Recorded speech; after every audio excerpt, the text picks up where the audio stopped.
길이 끝나는 곳에 새로운 길이 있다. 끝없이 펼쳐진 길 위에 저마다 목적을 두고 걷는 사람들. 누구는 건강을 위해, 누구는 이동을 위해, 우리는 오늘도 걷는다. 화담 서경덕이 길을 나섰다가 우는 사람을 만났다. 왜 울고 있는가? 제가 5살 때부터 앞을 보지 못했습니다. 아침에 집을 나왔다가 갑자기 눈이 떠져서 볼 수 있게 됐습니다. 그런데 왜 우는 것인가? 기뻐서 집으로 돌아가려고 했으나 골목은 여러 갈래요. 대문도 비슷해서 우리 집이 어딘지 알 수가 없어서 울고 있는 것입니다. 화담은 다음과 같이 말했다. 내가 그대의 집을 잘 찾아가도록 알려주겠네. 다시 그대의 눈을 감으면 곧 돌아갈 수 있을 것이네. 사내가 눈을 감고서 지팡이를 두드리며 걷자 곧 집을 찾았다고 한다. 연암집을 통해 박지원이 말한 것, 걷기, 그것은 곧 인간 본연이다. 문화사회학자이자 신택리지 작가 신정일. 40여 년 동안 걷기를 실천하고 있는 그에게 더 어울리는 말. 길 위의 시인, 길 위의 철학자다. 그 역시 길은 곧 인간의 삶이라고 한다. 그는 걷기야말로 내가 나를 만나는 지름길이라고 생각한다.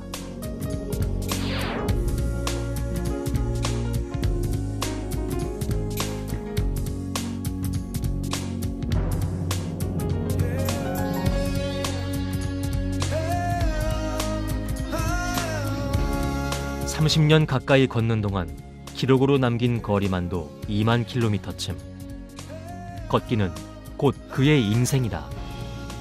강과 산, 그리고 옛길과 마을 등 발길이 닿지 않은 곳이 없었다.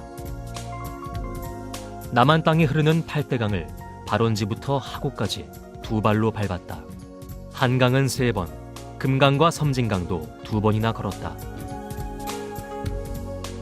조선시대 옛길인 영남대로, 삼남대로, 관동대로도 걸었다. 국내의 크고 작은 산도 400여 개를 올랐다.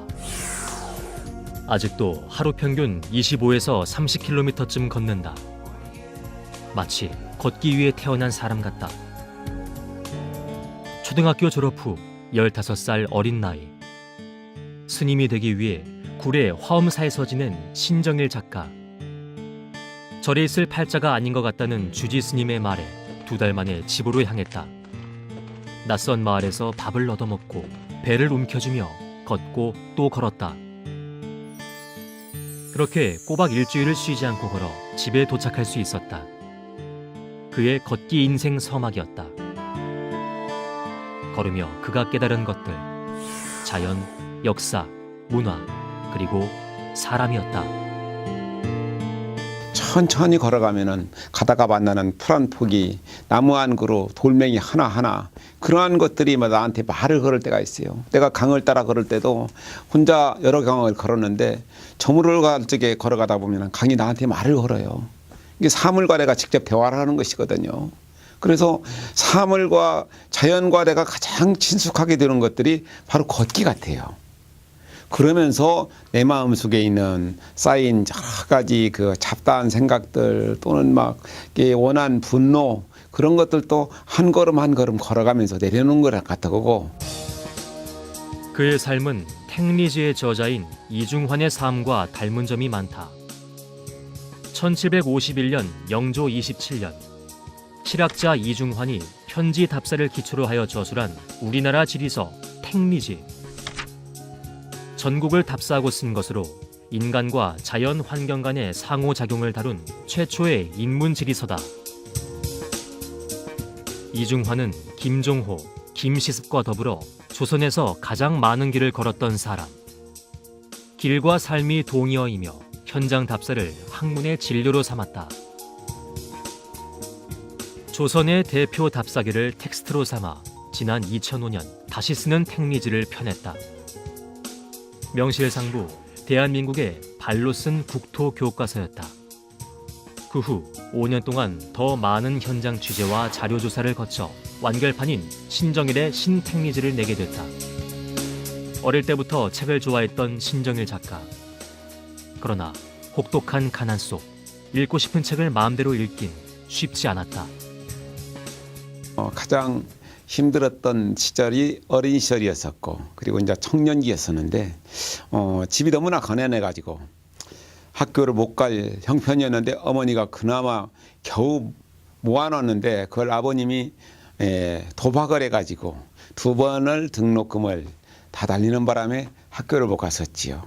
그래서 14살 때에는 가출을 했었고, 저 섬진강 구석진 곳으로 3사람을 데리고 내가 4명을 데리고 거기로 가출했다가 다시 한 2달 만에 다시 돌아왔고, 그 다음에 15살 때에는 출가를 했었죠. 출가. 절망감을 가지고 나와가지고 구례에서 열차를 타고 여수를 가가지고 부산에 가니까 돈이 다 떨어져가지고 거기에서부터 정말로 험난한 여정을 소화했었죠.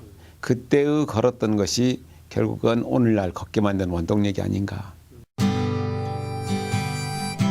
전국을 걸으며 탄생한 신택리지. 제 아무리 걸을 운명을 타고났다지만 걷는 게 결코 쉬운 일은 아니었다. 혼자서 걸었던 외로운 길, 아무도 걷지 않았던 길, 홀로 걸으며 강과 대화를 나눴던 길. 그 힘든 길 끝에 따라오는 건 성취감이었다. 살아있음을 느끼는 순간 가장 행복한 시간. 그의 행복은 길에서 모두 얻은 것들이다. 저 모퉁이 돌아가면은 어떤 아름다운 풍경이 나를 기다리고 있을 것인가 해가지고 아픈 다리를 이끌고 돌아가면은 정말로 내가 상상하지 못했던 아름다움이 나타나면은 그때는 다리가 아픈 것도 잊어버리고 또다시 걸어가거든요. 삶 자체가 걷는 거예요. 그래서 프랑스의 철학자 사르트르는 인간은 걸을 수 있을 때까지만 존재한다. 그리고 니체는 가장 중요한 것은 길 위에 있다 했는데, 결국은 죽는 날까지 우리가 길 위에 있잖아요. 그걸 갖다가 우리가 거부할 수 있는 방법이 없잖아요. 감내하고 사랑해야지. 야, 좋다. 신정일 작가에게 걷기는 자연, 역사, 사람이다. 오전에 도란도란 이야기라도 나누며 걷다가 해질녘엔 혼자서도 걷는다. 쉴 때에는 혼자서 먼 산을 보는 것도 역시 좋다. 그러다 보면 그래, 오늘 하루도 괜찮았다라는 생각이 들지도 모른다. 그것이야말로 길에서 얻는 가장 단순하면서도 행복한 성취감이다.